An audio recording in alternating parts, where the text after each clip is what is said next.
see her husband's ghost, or imagine rescuers hearing a dead woman's voice to save her child, or a vanished student's cry haunting a broadcast. These aren't ghost stories, they're real events that blur life and death. Explore 3 eerie mysteries: Juliet Xline's haunting vision, Baby Lily's miraculous rescue, and Mako Aroka's ghostly plea. Brace for tales that question what lies beyond our world. So, as we embark on this journey through strange but true stories, remember that it's not just the events that make these stories worth telling, it's the questions they provoke, the mysteries they leave unsolved, and the feeling that there's something out there, just waiting to be discovered. The ghostly presence, Juliet Xline's haunting experience. The evening had begun like any other for Juliet Xline, a 53-year-old woman who had recently found herself living alone. Her husband, Larry, had finally taken the vacation he had been talking about for months. It had been a much-needed break for him, a man who had spent years working tirelessly in his job as an exterminator. Despite Juliet's efforts to reassure herself, she couldn't help but feel a deep, inexplicable anxiety settle in her chest that afternoon. There was no obvious reason for it. She had checked the windows, locked the doors, and ensured everything was in its place. Still, the unease gnawed at her. Juliet was not the kind of person who normally felt anxious. She was known for her calm demeanor, someone who rarely let life's challenges get to her. But as the day wore on, the feeling intensified. It wasn't until after dinner, as she sat reading a book on her couch, that the tension seemed to surge through her body like an electric shock. A sudden wave of anxiety washed over her, and she was unable to shake it, despite her best efforts. The house felt quiet, almost too quiet, and the absence of her husband's presence only amplified the strange sensation she was experiencing. She had tried to convince herself that it was simply the result of her husband's absence. Larry's vacation was a blessing, after all. He had been working non-stop for 2 years, barely taking a day off, and Juliet knew that this time away would do him good. Yet, her mind couldn't quiet the feeling that something was amiss. She wandered through the house, checking every lock, every window, trying to calm the rising tide of dread. By the time night fell, the anxiety hadn't lifted. It had only grown stronger. Around 10:15 p.m., Juliet finally gave in to the overwhelming sensation. She had to go to bed, hoping that sleep would bring some relief. But as she drifted into slumber, the world around her became eerily distorted. The darkness of the room seemed to close in on her, and she was suddenly jolted awake, drenched in sweat. Her heart pounded in her chest as she struggled to orient herself. Then, she heard it. A voice. It was Larry's voice, faint but unmistakable, calling her name. At first, Juliet thought she might still be dreaming. But the sound of his voice, so close yet so distant, was enough to send her heart racing. It was as though he were outside, trying to get in. Confused and disoriented, Juliet leapt from her bed and rushed into the hallway. To her shock, standing right in front of her was Larry. He wasn't outside. He was there, in the hallway, but something was wrong. He was hunched over, clutching his stomach with one hand, his other hand pressed against the wall for support. His clothes were soaked, but not with water. He was drenched in blood. "Larry?" Juliet called out, her voice trembling with fear. As she approached him, a strange feeling of dread washed over her. Larry looked up at her, his face pale and contorted with pain. "No, don't touch me," he whispered urgently. "I have to go back." Juliet froze. The words made no sense. She had been expecting him to return from his vacation in a few days, not to find him standing in their home, injured and covered in blood. The confusion and fear overwhelmed her as she took a step closer, her instincts telling her to help him, to make sure he was okay. But before she could reach him, Larry held up his hand to stop her. In that moment, Juliet's mind began to spin. How was this possible? Larry had been 7 hours away, on a fishing trip with his friend. There was no way he could have returned so quickly, especially not in the state he was in. But the more she looked at him, the more she realized something was terribly wrong. With her heart racing, Juliet bolted toward the kitchen, intent on calling a doctor. but as she reached for the phone, it rang. Confused, Juliet answered it. "Hello? Is this Mrs. Xline?" a voice asked, the tone serious and somber. "Yes, this is Juliet Xline," she replied, feeling a strange sense of dread creeping over her. "I'm so sorry to tell you this," the voice on the other end continued. "But your husband, Larry, was involved in a car accident. He didn't make it." The words hit Juliet like a blow to the chest. She felt the room spin as she turned around to look at Larry, still standing there in the hallway. But when she turned back, he was gone. Juliet sank to her knees, her mind reeling. Larry was dead. She had just been told that he had died in a car accident. Yet, she had seen him standing there, alive, moments ago. The time, she realized with a shock, was exactly 10:15 p.m., the exact time of Larry's death. The realization hit her hard, and for the first time in her life, she felt a deep, unshakable certainty that something beyond her understanding had just occurred. Juliet would later recount her experience in a written account, detailing every moment of that strange, ghostly encounter. But from that day forward, she never saw her husband again. That one brief, inexplicable moment was the only time she would ever feel his presence after his death. Though she would bury her husband soon after, she would never forget that eerie, unsettling visit. Was it truly his spirit, reaching out from beyond the grave?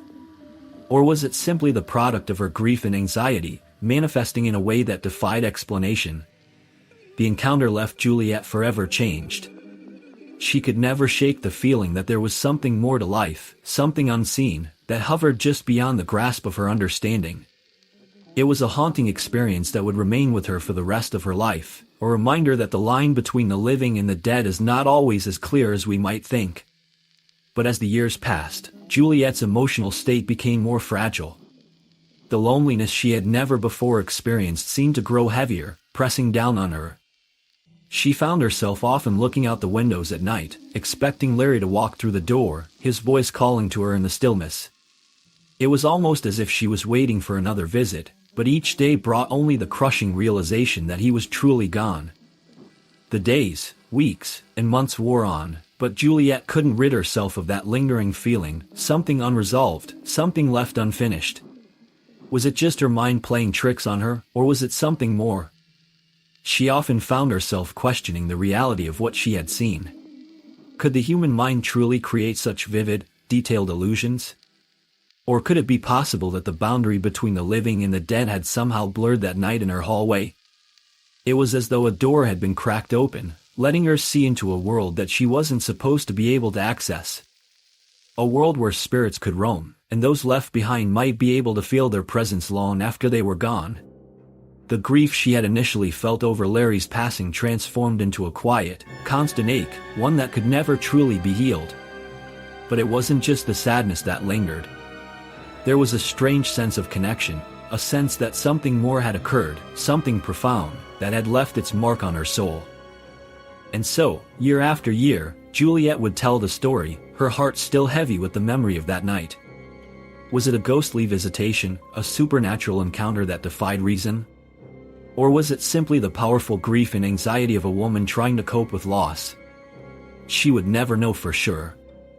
But she did know one thing: that night had forever changed her, leaving her to question not only the nature of life and death but the very nature of existence itself. As the years passed, the encounter remained a haunting memory, one that would forever be tied to the corner of her hallway, where she had last seen Larry, bloodied and broken, calling to her from the other side. Whether it was his spirit or her own mind, Juliet was left with the knowledge that the living and the dead may not be as separate as we often believe. And with that knowledge, the boundaries between the two would never seem as clear again. The miracle at Spanish Fork, baby Lily's rescue. It was a chilly March evening when Officer Tyler Boss and his partner, patrolling near the Spanish Fork River in Utah, first heard the urgent call. The dispatcher had received a report from a concerned fisherman, claiming to have spotted an overturned SUV, partially submerged beneath the bridge that spanned the river. With little time to waste, Boss and his partner made a sharp U-turn and rushed toward the scene. The emergency lights flashed, casting a quick glow over the scene, But it wasn't until they reached the riverbank that the true gravity of the situation hit them. The vehicle was upside down, precariously balanced in the cold water. The windows were completely obscured by murkiness, and it was impossible to see who, or what, was inside. The rescue team was immediately on high alert. With every second counting, the officers and paramedics worked together, moving quickly but cautiously. The water was icy, biting through their clothing as they waded toward the submerged car. The scene was surreal, with the SUV listing at a strange angle, a third of it submerged in the murky water. It was only when they got closer that they could hear something, soft, desperate cries. A woman's voice, muffled but unmistakable, calling for help from inside the vehicle. As the rescuers neared the SUV, the cold, dark water seemed to swallow everything around them. The air was thick with tension, and the first responders couldn't quite fathom what was happening. There was no time to waste, every second felt precious. They attempted to open the car doors, but the roof of the SUV had caved in, making it impossible to access the interior. The frame was too bent, and they couldn't get the doors to budge. That's when the team made a crucial decision. They would have to roll the vehicle onto its side to access the victims inside.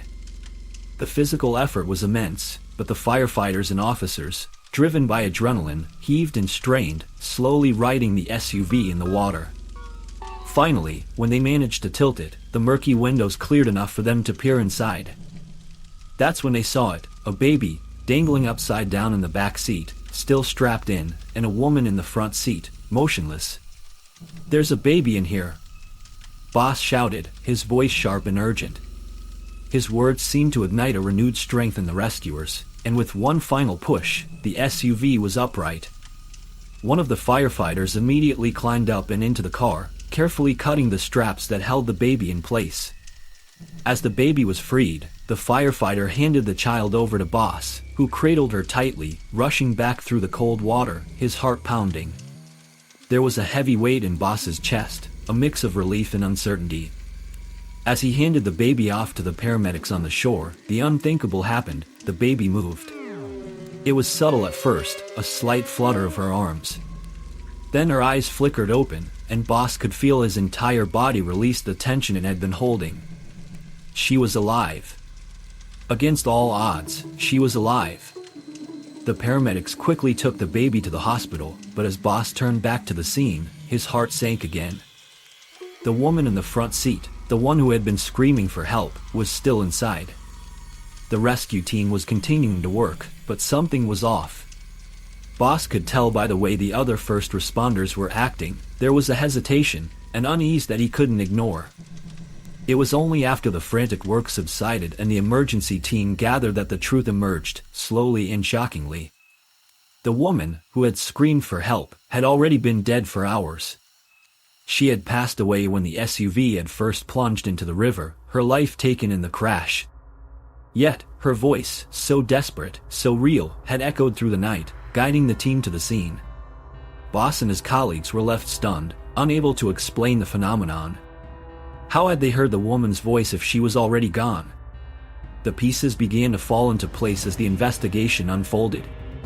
The woman's name was Jennifer Grck, a 25-year-old mother from Salem, Utah, and the baby she had been traveling with was her daughter, Lily. Jennifer had left her father's house at around 10:30 p.m. the previous night, heading home, but something had gone terribly wrong. It was believed that she lost control of the vehicle as she crossed the bridge, sending her SUV tumbling into the river below. Jennifer died instantly upon impact.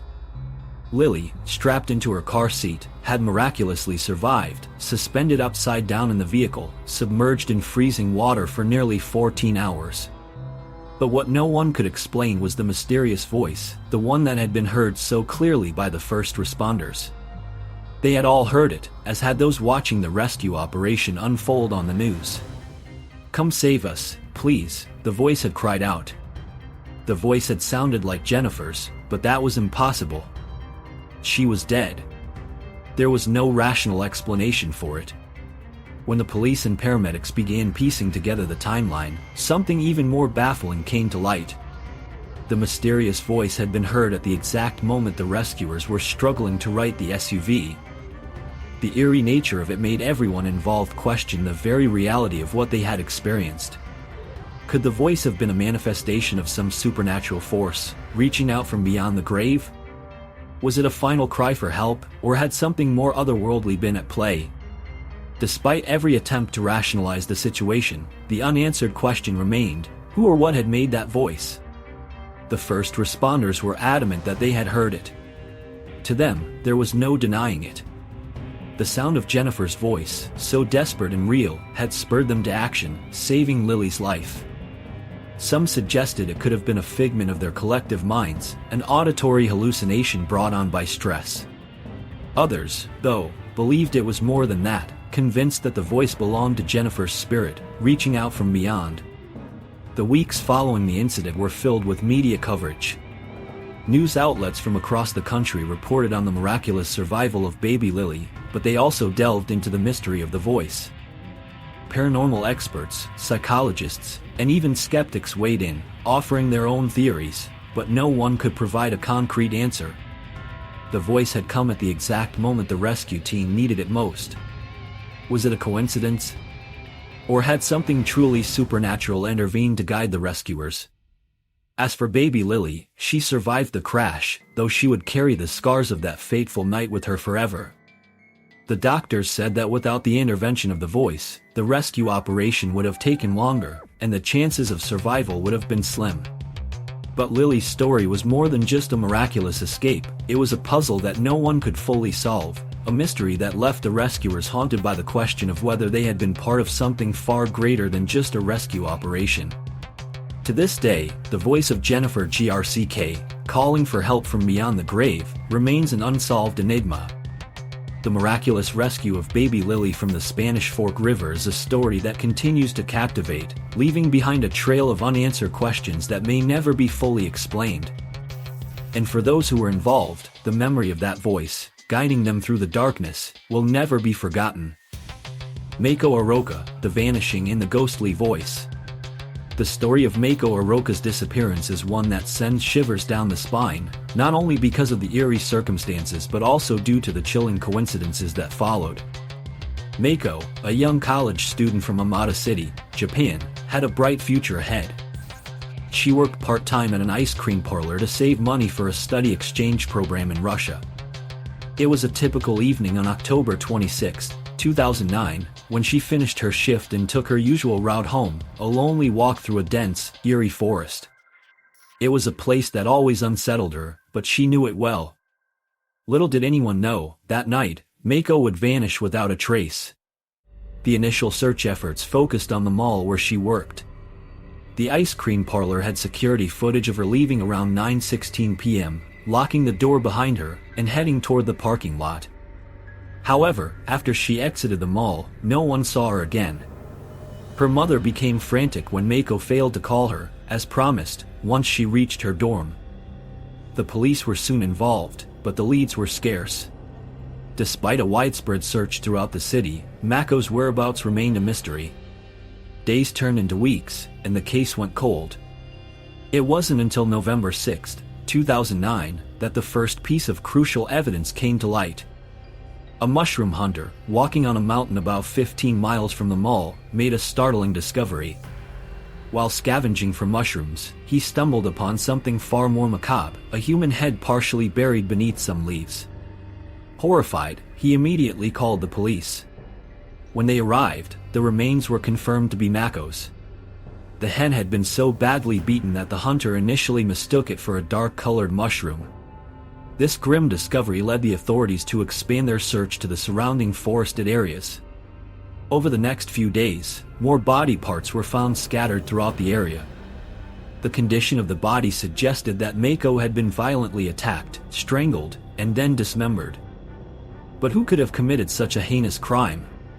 The investigation into Mako's death took a bizarre turn when the police reviewed security footage from the area near the forest. The chilling truth emerged: Mako's killer had likely been someone passing through the area, a stranger to her. The police could not find any direct evidence linking her to any enemies or known individuals who might have wanted to harm her. As the investigation stalled, the case seemed like it would remain unsolved. But Mako's disappearance had taken on a life of its own in the media. The beautiful, peaceful city of Hamada, once known for its tranquility, had become the backdrop for one of Japan's most unsettling murder mysteries. The eerie aspect of this case deepened when an unsettling event occurred during a live television broadcast. Journalists from all over Japan were covering the case, and a news report was being aired from Hamada City, right near the entrance to the same forest Mako had passed through on the night of her disappearance. The broadcast was fairly routine, with the reporter standing in front of the dark, ominous forest, discussing the investigation and the town's shock at the murder. But then, something strange happened. During the live broadcast, viewers heard a voice, distinctly a woman's voice. The reporter and cameraman later confirmed that no one else was near them at the time, and there was no source for the voice. The voice was calm, but it carried a haunting sadness. "This is very painful, why only me?" it said. Viewers were stunned, and the connection to Mako's case was almost immediate. Many believed that the voice was that of Mako's spirit, calling out from the grave. The chilling coincidence was enough to make the case go viral. Despite this eerie phenomenon gaining global attention, the police still had no leads or suspects, and the investigation stalled once again. Years passed, and the case slowly faded from public consciousness, but in 2016, a breakthrough occurred during a routine review of unsolved criminal cases. A police officer stumbled upon a file belonging to a convicted sex offender named Yoshiharu Yano. Yoshiharu had been serving time for assaults on 3 women in Tokyo. Although his connection to Hamada City seemed unlikely, the officer digging through old files noted something strange. Just before Mako's murder, Yoshiharu had been released from prison and had relocated to Hamada City. Upon further investigation, security footage revealed Yoshiharu's car near the forest on the night Mako was last seen. The police had their first major lead in years. When they raided his home, they found something horrifying: photos on his digital camera. Among them were pictures of Mako, showing the brutal and violent attack she had suffered. The pieces of the puzzle were falling into place, but what happened next would add even more strangeness to this already eerie tale. Yoshiharu was arrested for Mako's murder, but what occurred shortly after his capture was far stranger than anyone could have anticipated. A bizarre and tragic incident occurred shortly after Yoshiharu's arrest, further deepening the supernatural aura of the case. A few days after his arrest, a strange and unexplainable event took place. A report surfaced of a car driving erratically on a highway just north of Hamada City. Witnesses described a small white Toyota Corolla being driven into the side railings repeatedly, as if the driver had no control over the car. The car was eventually found engulfed in flames, with both the driver and a passenger inside. The strange thing was, the driver was none other than Yoshiharu, and the passenger was his mother. Witnesses who saw the car before it exploded were baffled. There seemed to be no logical reason for the car's erratic behavior. It was as if some unseen force was controlling the car. This bizarre incident took on new meaning once the police discovered that Yoshiharu had been the murderer of Mako. Many began to believe that Mako's ghost had somehow taken control of the car, seeking vengeance on her killer. The eerie voice on the television broadcast, which was assumed to be her ghost, now seemed like an ominous prelude to the strange fate that befell Yoshiharu. As the years went by, the legend of Mako Aroka grew. Her tragic and violent death became a mystery that captured the imagination of many, both in Japan and around the world. The supernatural elements of the case, the eerie voice, the strange coincidences, and the chilling justice served in a way that seemed almost impossible, kept people wondering, was Mako's spirit truly seeking revenge? Could it be that her death had not only been tragic but had sparked a haunting retribution that would linger forever in the memory of all those who followed her story? The case of Mako Aroka remains one of the most mysterious and unsettling in Japan's history, blending the real and the supernatural in a way that is as perplexing as it is haunting. The 3 stories presented earlier all share a common thread that ties them together into an exploration of the supernatural and the mysteries that lurk beneath the surface of our everyday lives. Each narrative, although distinct in setting and characters, delves into inexplicable phenomena, events that seem beyond the realm of rational explanation. From the eerie voice heard on live television to the mysterious car accident and the unsettling disappearance of Mako Aroka, These stories collectively evoke a profound sense of unease, forcing us to confront the possibility that unseen forces might be influencing the course of human lives. At the heart of these tales is a shared theme, the supernatural. The eerie voice that echoed through the live broadcast, the unexplained car crash where a driver and his passenger were seemingly possessed by an otherworldly force, and Mako's tragic fate, each of these events challenges the boundaries of what we understand as possible. Supernatural occurrences like these are often brushed aside by those who cling to the belief that everything can be explained through logic and reason. However, these stories force us to question whether there's more at play, whether there are elements of existence that elude our comprehension, hidden from the prying eyes of science and reason. The psychological impact of such unexplained phenomena on the individuals involved is another compelling aspect of these stories. In the case of Mako Aroka, her disappearance and the subsequent discovery of her dismembered body left a profound psychological scar on her family, friends, and the entire community. The unsettling nature of her death was amplified by the supernatural elements that seemed to follow the case, the voice on the live broadcast that many believed was Mako's ghost calling out in anguish. The police, grappling with the lack of physical evidence, found themselves unable to provide closure, heightening the emotional turmoil of those involved. For the survivors of these mysterious events, the psychological toll is often far greater than the physical one, as they are left to grapple with a reality that no longer fits their understanding of the world.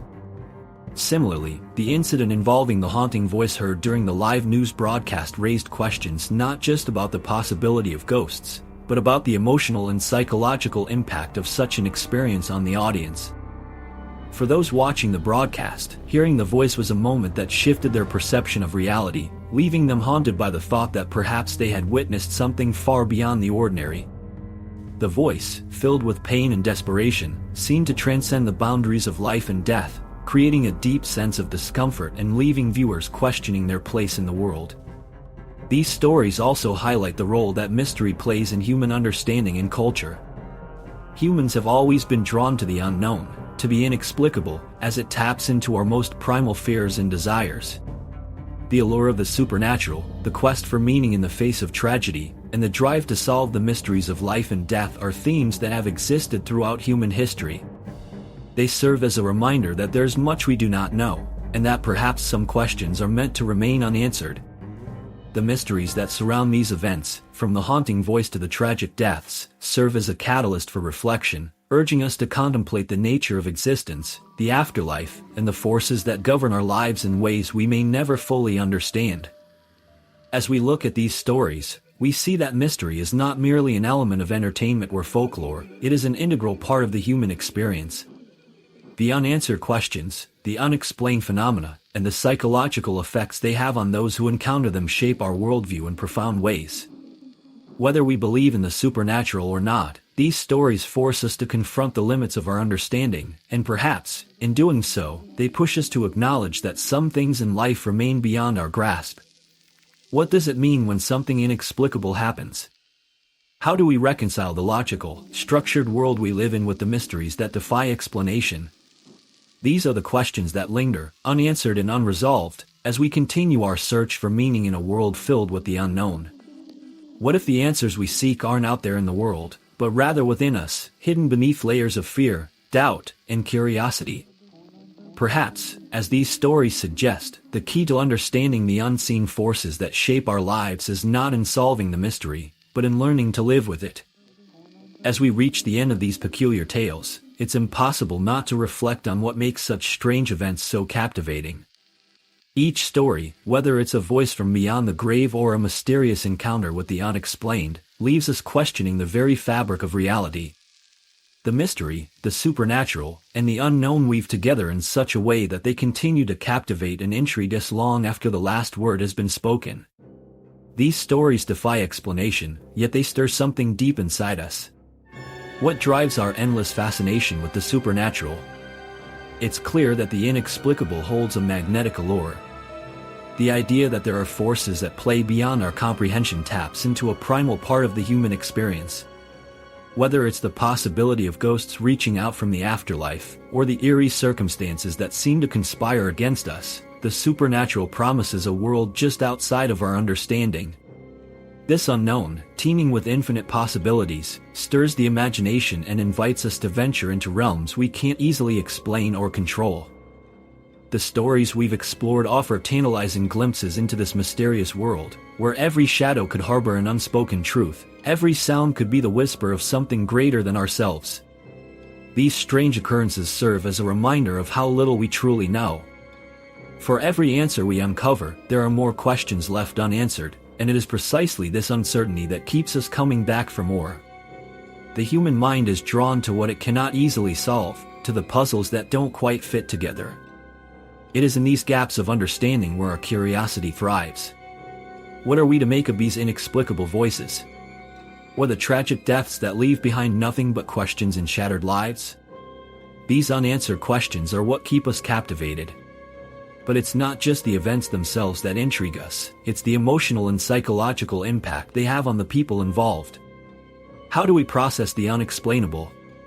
How does it shape our perception of the world, and of ourselves? For those who experience these phenomena firsthand, the aftermath can be more than just an intellectual puzzle, it can become a psychological ordeal. The fear, the confusion, and the sense of being out of control shape how we view not only the world around us but also our place in it. These stories illustrate that the impact of the supernatural extends far beyond the initial shock. It leaves a lingering imprint on the soul, a sense of wonder, and yes, even fear. The mystery of these events continues to resonate because they reflect something deeply human. The supernatural challenges the status quo of everyday life, forcing us to confront our beliefs, our fears, and our desires. And perhaps that is why, despite the passage of time and the evolution of technology, we still find ourselves drawn to these stories. They remind us that there is still much we don't understand, and in this lack of understanding, there lies both terror and awe. In the end, the unknown isn't something we shy away from, it's something we seek. It's that feeling of being on the edge of discovery, of finding something that has always been there but just out of reach. As we continue to explore the strange and the mysterious, we remain captivated not just by the events themselves but by the journey they offer, a journey into the heart of mystery, where the answers may never come, but the questions will always keep us intrigued. What lies beyond the veil? Perhaps we'll never know for certain, but the allure of the unknown will continue to fascinate us for as long as we seek it. The questions remain, and in them, the true fascination lies.